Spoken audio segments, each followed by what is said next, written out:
If you can raise their perceived value so that they see alignment at a higher price point, they will purchase it at a higher price point.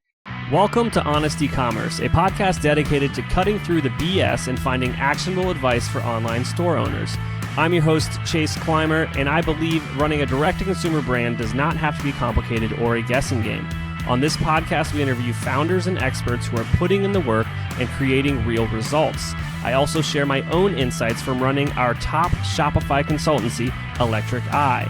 We cut the fluff in favor of facts to help you grow your e-commerce business. Let's get on with the show. Hey everybody, welcome back to another episode of Honest E-Commerce. Today, I'm welcome to the show by Nicholas Hernandez. He is the Director of E-Commerce at the Felina Group. Welcome to the show. Thanks for having me, Chase. I'm excited to chat. So first and foremost, what is the Felina Group? What are the types of products you guys are bringing to market over there? Yeah, so Felina Group mainly, or historically I'll say, has manufactured women's intimates and some light apparel. In the last couple of years, apparel, athleisure, and then even expanding into men's has been a higher priority. So that's slowly starting to trickle into the line. But the company's been around about 40 years. And if you look back at most of that history, it was women's intimates and apparel. Absolutely. 40 years old. So that's predates the internet. Mm-hmm. So this is, what I would say is a legacy brand, for lack of a better term. When did they start kind of pivoting and taking direct to consumer and e-com seriously? So that started, it predates my time at the company, but it started around 5 years ago where they just said, hey, why don't we throw up a website and we'll just put some of our products there. No real strategy to it. It was more just, we're seeing people buying more and more things online. Maybe we should be participating because they still have and have had, very strong wholesale business. So it wasn't necessarily that they were looking at e-commerce to say, let's add this on and maybe we do something else with our wholesale. The wholesale is still happening. It's just somebody saw the writing on the wall. And luckily for me, they decided to start investing into that. So about 5 years, but I'd say in the last 2, it's been getting very serious. Absolutely. Yeah. So the business was built through kind of more traditional wholesale channels and relationships. And then in the last 5 years, so just a couple of years before the boom of the pandemic, they kind of started to dip their toes in here. Now, is this you said through their own website, but are they also trying Amazon and like kind of other marketplaces, or is it all kind of? So I do have somebody on our team that just handles third-party marketplaces. And when I say, e-com or .com, that's internally, that's kind of blended between our website, Amazon, drop ship on Target, drop ship on Walmart, drop ship on Macy's, drop ship on Nordstrom. I think that's it. I might be missing one, but it's kind of a matrix because on a lot of those drop ships, we're also on the wholesale. So they kind of support one another. And, we have enough of a robust product catalog that with some intentionality, we don't cannibalize our own sales online, which was one of the biggest things when I first came in, seeing that there was a strong Amazon business was, okay, well, let's see how that lives alongside the .com, because in companies' pasts, you kind of had to pick a lane or you had to be okay with a little bit of cannibalization unless you were drawing very clear lines in the sand, which they have. Absolutely. And I want to get into that a little bit later on, and I hope I remember. Yeah. But let's just talk about you. Let's talk about your history in the industry and how you ended up at the Felina Group. Yeah. So, rewind back to 2008, 2009. I was working in television right out of high school, which is not a very traditional career path, but my grandfather had an auto shop. One of his clients was a producer for low budget films. And he said, hey, you hire people, right, in TV? And I got to be a PA on a low budget movie right out of high school. And then very quickly I moved into the reality space. So I was doing Top Chef. I was doing game shows. I was then moved over into kids television production coordinating on like Nickelodeon and Disney, and eventually leading up to being to like assistant directing. and it was a great time, but the hours were awful. And then after getting married, I was like, I can't do this anymore. So I started to see where I could take that skill set, and kind of move it over into a more traditional setting. And I landed at a startup cosmetic company, essentially coordinating their media, in the same way that I was kind of coordinating on TV, but it was, very low stakes compared to that space in TV. And because it was a high growth startup, not only did we have the need for, but it was the right environment for people to raise their hand and say, we need somebody doing this now, or this opportunity came up. We cannot expand headcount. Who can kind of figure that out enough to be able to do it, because we need to leverage this opportunity. And in that space, I learned that I had the knack for product development, for contract negotiation, for licensing, for supply chain. It was an amazing opportunity to be able to try my hand at a lot of things out of sheer necessity of being in the right kind of startup at the right time. So that's where I really cut my teeth on a lot of these more niche parts of e-commerce and supply chain, and got to work with some amazing partners. That company, around 7 years in, decided to transition itself for an acquisition. As it did, it kind of like wound down some of the, development they were doing. They would restructure the team, and it was just, I didn't want to be part of that new regime. So it was time to see what else was out there. And then after a little bit of consulting, a little bit here and there, I said, you know what, I want to kind of land at a place that's doing something similar to what I was doing before, where they're trying new things out. We were in the high growth space. Felina was a very interesting kind of opportunity because, in one sense, it's a very old company, but the e-commerce bubble within that is almost identical to where I was almost 10 years ago. It's like very new. You say everything is a yes, and any kind of opportunity, it's how do we action on it? Let's figure it out. Let's do it. And I get that flexibility and that opportunity very similar to when we were figuring it out for the first time. Luckily now I am underpinned by a larger organization, so it's not like it was before, where if you want to try a new thing, what other thing are you taking away? Because there's only money for one thing. But that's, in a nutshell, that's kind of how I got to where I am at now. Absolutely. I mean, I think that there's a few things that you said that I kind of wanted to comment on. The first being, from Felina's perspective, hiring you, someone that's done it before, versus just giving the role to anybody else, is like the smartest move that they could make. I always feel like with hiring, it's like you can't afford to hire someone to figure it out. Rarely does that work out. When it does is when you hear about it, but that's also just kind of like a fallacy of success. It's very I always tell like entrepreneurs, like found anybody out there, it's like hire the most expensive person you can afford, which is like a goofy statement, but it just means like they need to, you can't train someone how to do something when your team like is smaller than 10, even like it doesn't matter. It's just like you're hiring them to take stuff off your plate, not for you to teach them to do the thing that you hired them to do. I would definitely say the stories of the stories of kind of my background is more the anomaly, where it was the right place at the right time. They could not afford somebody, and I happened to be that type of person that would say yes and figure it out and get it done. And it was a great mutual opportunity for both of us. But it's definitely not the standard operating procedure where you say hire somebody that doesn't know it and hopefully it works out. Well, I get, not to downplay your successes by any means, Nicholas, but I meant more that like I would say that the roadmap to impact that you're like doing at Felina is probably a lot faster than what you were figuring out beforehand. There was definitely, I had the luxury of growing with the company in the past. So at the scale that they needed me is where I was able to come in and operate at and treat it as a learning experience, but also as a, something that the company needed done.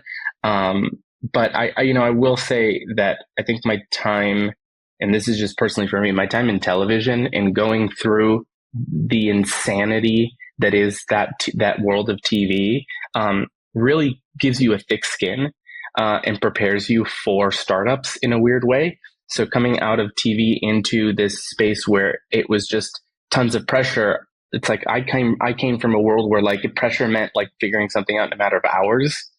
And like you have a half hour to figure it out, you have an hour, or like we lose $500,000 because that's the day that we don't make, to we need to do this in a week. We need to do this in a month. And with those timeframes, I was like, oh, yeah, this is fine. I got this. So it definitely, I would say like mentally, it got me on the right foot.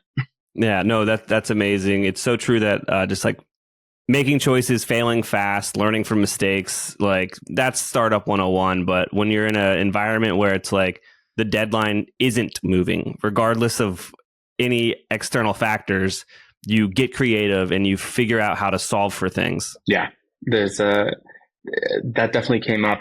It's one thing when you have on-shelf date with partners. It's another thing when you have kind of more complex collections with like licensors, when you're working with something like Disney or something like that, which we had before, where there is an on-shelf date, it is not moving. The answer is yes or yes, and you need to figure it out, kind of thing. But definitely a little bit more, I would say luxurious in air quotes compared to TV. Hey there, merchant. Are you tired of trying to navigate the wild world of e-commerce on your own? Are you looking for a partner to help you achieve your goals? Look no further than the Shopify Plus agency Electric Eye. Our team has a proven track record of helping our clients make millions with strategic design and development. Whether you're migrating from a legacy platform to Shopify, designing a new theme for your store, or just looking to optimize what you already have, Electric Eye is the perfect partner for you. Electric Eye are true Shopify experts. Not only is our Shopify knowledge unparalleled, but we have partnerships with all the best tech in the Shopify ecosystem. And don't worry, we're easy to get a hold of. Our clients rave about our fast communication. So here's the deal. If you're an e-commerce business doing over $1 million a year, you can receive a complimentary Shopify diagnostic from our team of experts. That's free, personalized, strategic recommendations to improve your store and grow your business. To get started, head on over to electriceye.io/connect to schedule an intro call with one of our experts. That's electriceye.io/connect.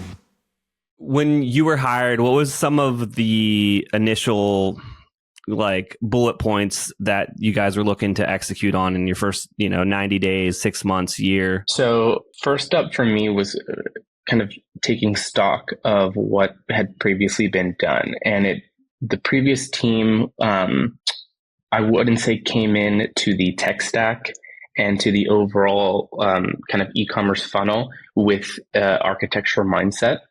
I think the buzzword at Shop Talk this couple months ago was composable commerce. Yeah, that was not the mindset coming in. So you looked at the stack, and there was a lot of stuff that essentially did the same thing. So we were double paying. There was stuff that was plugged in for one small solution without consideration for kind of the larger weight on the tech stack.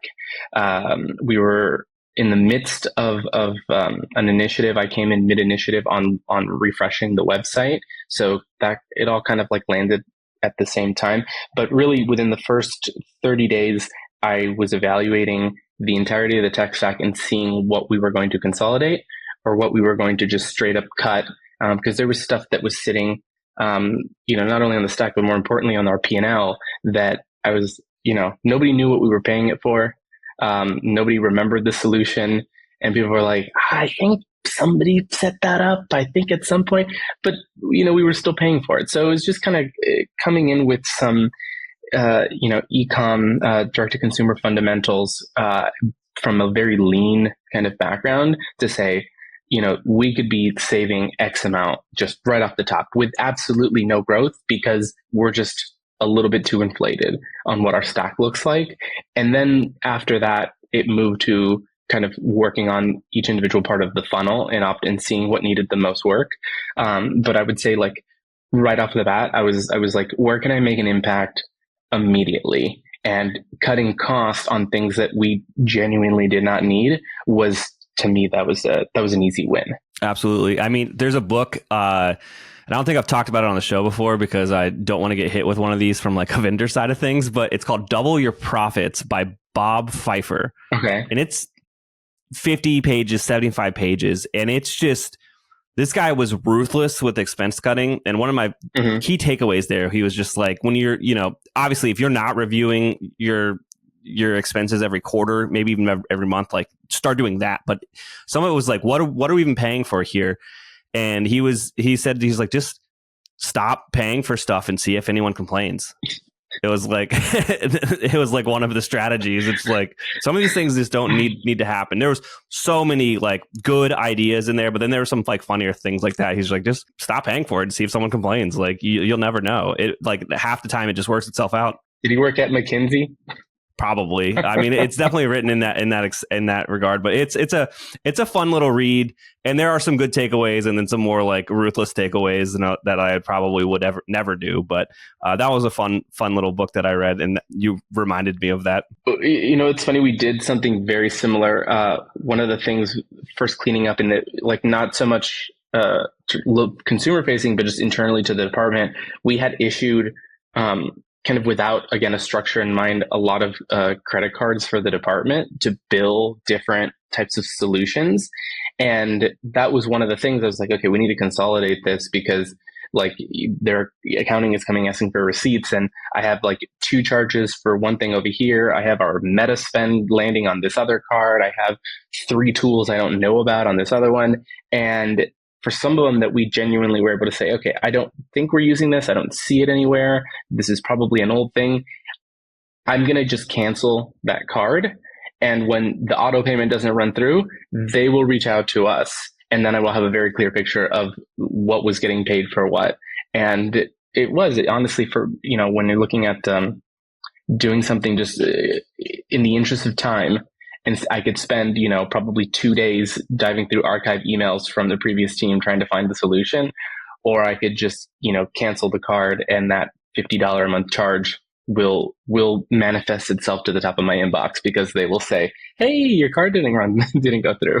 Absolutely. All right. So after being a ruthless cost cutter. Yeah. So I started... after that, we looked at the entirety of the funnel and we found that bottom of funnel retention was in okay shape. So it didn't need that much help. Middle of funnel was already in progress. The new website was contributing a lot to that. And there was a lot of cleanup happening with the refresh as well. It was kind of middle to top of funnel was the weak link. Can I ask how you identified that just a little deeper? Oh yeah. Especially at the bottom retention being good. Like how did you know if something was good versus bad, I guess, which is a very specific question, but no, definitely subjective.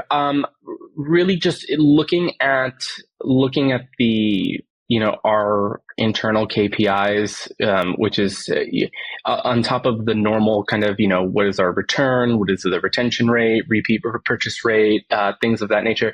On advertising, we also look at the total associated, we call it tacos, and you just say it so much that it loses like its meaning. You just say that word too much. So I try to preface it with it's the total associated cost of advertising? No, that's not right. It's something to that end, but it's basically like an efficiency metric on total spend compared to the revenue. So we also look at that efficiency metric as well internally. But bottom of funnel, email, SMS, anything in the retention space was converting very well. We had really, really strong numbers on email.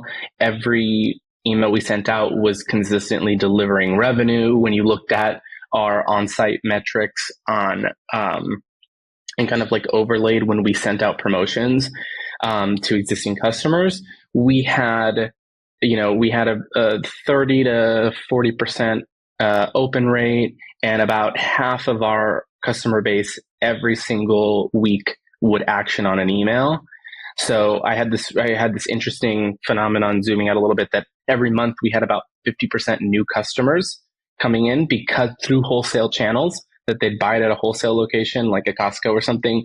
They'd do, oh, look at this brand. And then they'd land on the site, and then it was post-purchase surveys helped us kind of figure that out. But every month I had about 50% of the people coming in new, and then 50% of those people turned into a 28 to 32 day repurchase customer. never the same item, but they were essentially coming back to me about every single month, almost like clockwork, actioning on, one of, 4 or 5 emails that we sent out to our, highly engaged base. And that was like, that to me was, okay, this kind of retention is probably going to need some optimization, but it's not broken and it's consistently delivering revenue. And it's, comparatively on when you look at it like a return on like a ROAS compared to what our like top of funnel prospecting or even retargeting campaigns were doing. I mean, obviously the retention is going to be a lot better, but like even like weighting it so that it was almost like an apples to apples and looking to see what's driving revenue. Paid media was underperforming by and large, and our retention coming through offline channels was very strong. So that like, almost middle, but really bottom of funnel was a really, really strong driver. But the moment you had new traffic onto our site, there was a lot of, hurdles that we put in the way of the customer. Not so much anymore. We worked on that, but the website load speed, the kind of wayfinding from homepage land to like the final PDP. When I installed a heat mapping tool so that we could start seeing where sessions were falling off. It kind of like that became that and top of funnel became kind of the areas that we were focusing on, because it wasn't like we were sending out an email and, nobody actioned on it. The emails were, again, consistently hitting. SMS messages were consistently hitting and driving, measurable, repeatable, bankable kind of revenue. While paid media was more of a roller coaster. It was like really, really good or really, really bad, or, just kind of flatlining. It was kind of all over the place. So, trying to, I think the reasoning for move to e-commerce in general was to own more of that customer relationship. So didn't want to rely on any piece of that funnel coming from those wholesalers. As amazing as that traffic is, I don't own that. Yeah. So they could decide to move, our end cap to the back of the store, and all of a sudden my metrics go all wonky because I was counting on this kind of mystery piece. So that became our kind of still is our next area of focus. We got our paid media. We have we have 2 different agencies that we're working with for anything on Google and paid search, and then anything on Meta. And we're also contracting them to do some UGC ads because we don't have the bandwidth internally. But our biggest blind spot, and our biggest, new initiative right now is that organic push and getting organic sessions into our funnel. Because as we've been kind of working our way up the funnel, we have so many things that optimize traffic. I have pop-ups. I have, retargeting initiatives. You have the slew of levers that you can pull when you get traffic in. And then not just on our .com, on Amazon as well, because we spend a good amount advertising within Amazon, to help that end of the business as well. They need sessions. Like I could set a daily spend cap that's triple, but if I don't get the sessions to come in, I can't force the spend on some of those. I need the sessions. So yeah. That's kind of been our next move as we move up the funnel is I need more eyeballs coming in so that all the levers get pulled and all the initiatives and things that we have in place have more throughput so that they can work more efficiently. And the way I kind of try to sell it to the non-technical members of our team is that it's kind of like it's the rising tide. Organic sessions are the rising tide that lifts all boats, because if organic sessions help offset the amount of sessions that paid media needs to be bringing in to make our numbers, it doesn't have to stretch as far, so it works more efficiently. So then those tacos numbers, associated costs of advertising for sales get more efficient. Everything looks better when I have organic coming in to also work in harmony with paid, because the previous team had really pushed this this concept of like pay to play, and don't worry about that top of funnel. We can spend, spend, spend. And while you can to a certain degree, it's kind of like that the chart going into infinity, where as you spend more to get more customers, you're kind of like going to the edge. You're like saturating your customer base, so you're having to go to kind of the fringes of that base, and then you have to like double your spend to get like a 1% more, and then double again. Yeah, there's diminishing returns. Yes, like you hit a level of diminishing returns where you're not efficiently deploying that capital.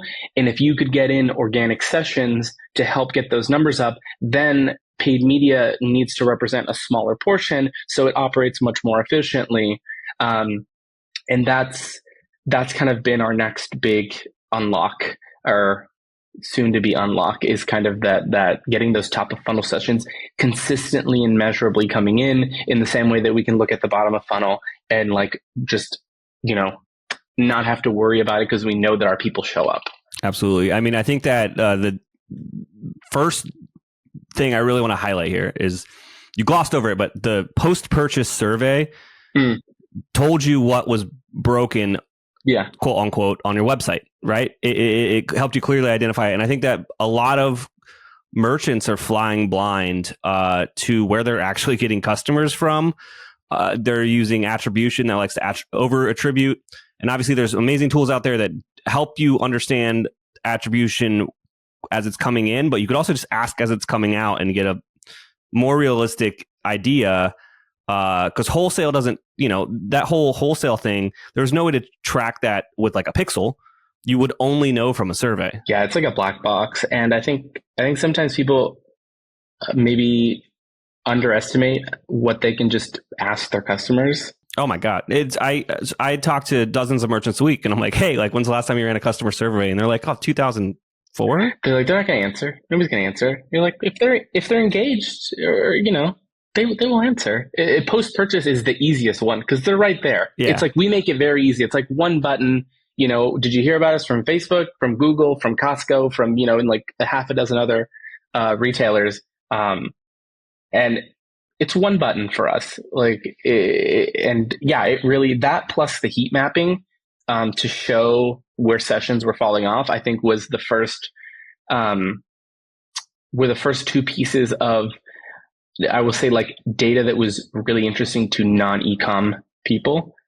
Because we are like the agents of change within that company. We're coming in with like all the new ideas and concepts and the wholesale business at large. But I think you're definitely set up for success because there is definitely, you have a superior product and that definitely drives that retention element too. It's like, wow, this is a fantastic product. And that's why people are coming back from buying it in a big box store to finding the website and then, buying something online.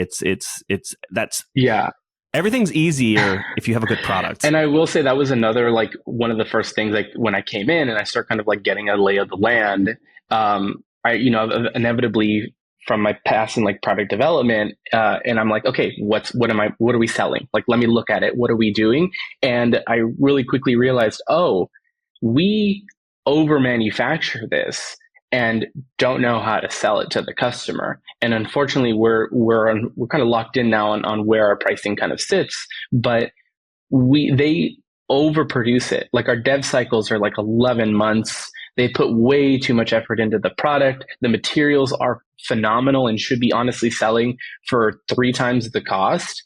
But they really broke down it to, I don't know how to tell that to the customer quickly and succinctly. So I have to trade on competitive pricing because I cannot trade on the value or transforming the value from a look and feel and touch into something that you can do through the internet. But it meant that I could lean on the quality of the product, and it wasn't a kind of, people got wise to our act, let's move to the next town kind of thing. It was a good product that I could, really lean on. To your point with that retention piece, when people try the product and if I can get them even on something on .com that piqued their interest, there's a 50% chance they are now coming back every single month because they felt like they found like a hidden gem because the quality is phenomenal and the price is really, really good. One of my long-term initiatives is to try to really build this as a real brand that trades on other values outside of price, because price is not defendable. Price is, it's a race to the bottom if we start kind of trading on price only, but it's the easiest lever to pull, which is usually why people pull it. It's a lot harder to really say, okay, well, let's get into the psychology of our core customer bases. Like, what do they value? How do we start like testing out different value props to see what's moving the needle, especially because they've been so value driven in the past. There is a heavy emphasis on promotions to move the needle. So it's also kind of in the short term scary to say, okay, well, maybe we pull back on promos and we start trying to test out other value props to see what's engaging customers. And those are kind of, if you, the cost of learning that a value prop is not engaging customers is having a, poor sales period, which historically, they said, well, if I put it at, X amount off, I know people show up.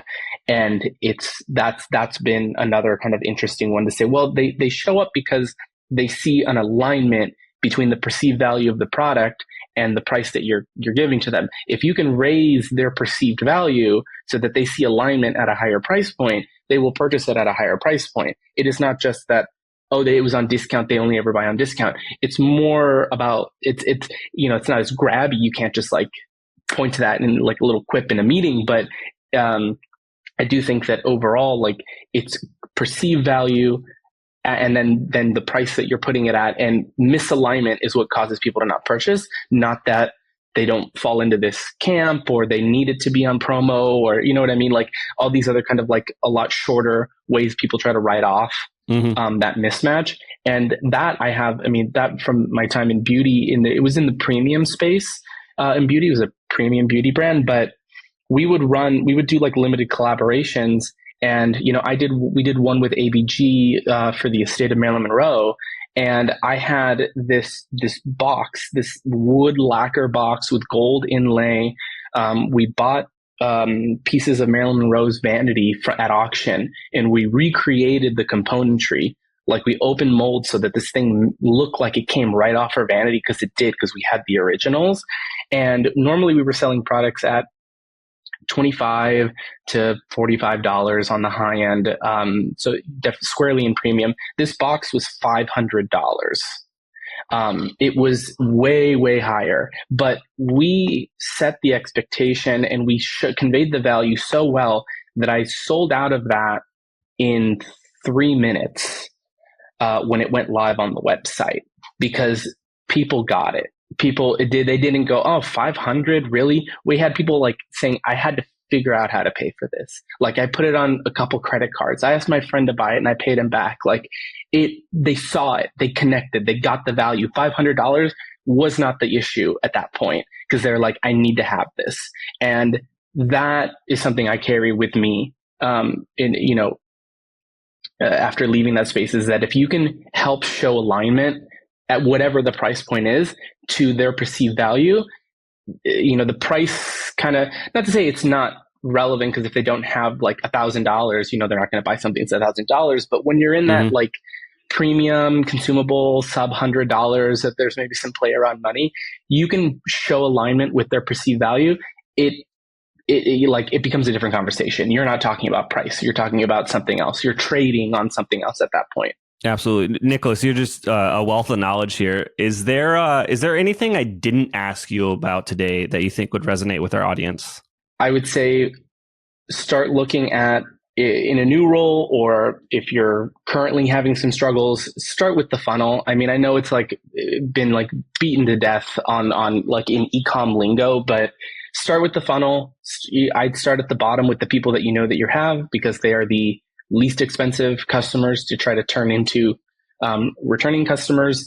And then just work your way up and look for cracks. It's not, it's not sexy. It's not fun. It's not what's on the cover where they're like, I turned this thing into $10 billion. But like, that's where you're going to get, that's where you're going to make your most concrete and long-term growth is by just slowly moving up the funnel, looking for optimizations. Similar to the post-purchase survey, don't be afraid to do something because you're like, oh, well, nobody will do that. It's e-commerce. We're not doing things in physical media by and large. You can test and have it fail fast, test again, across the funnel. A bad email, you send another one. Like a bad ad, you'll tweak it and you'll send another one. Optimizing up and down the funnel, and then, don't be afraid to fail fast. Wise words. Nicholas, thank you so much for coming on the show today. Thanks for having me, Chase. We can't thank our guests enough for coming on the show and sharing their knowledge and journey with us. We've got a lot to think about and potentially add into our own businesses. You can find all the links in the show notes. You can subscribe to the newsletter at honestycommerce.co to get each episode delivered right into your inbox. If you're enjoying this content, consider leaving a review on iTunes. That really helps us out. Lastly, if you're a store owner looking for an amazing partner to help you get your Shopify store to the next level, reach out to Electric Eye at electriceye.io/connect. Until next time.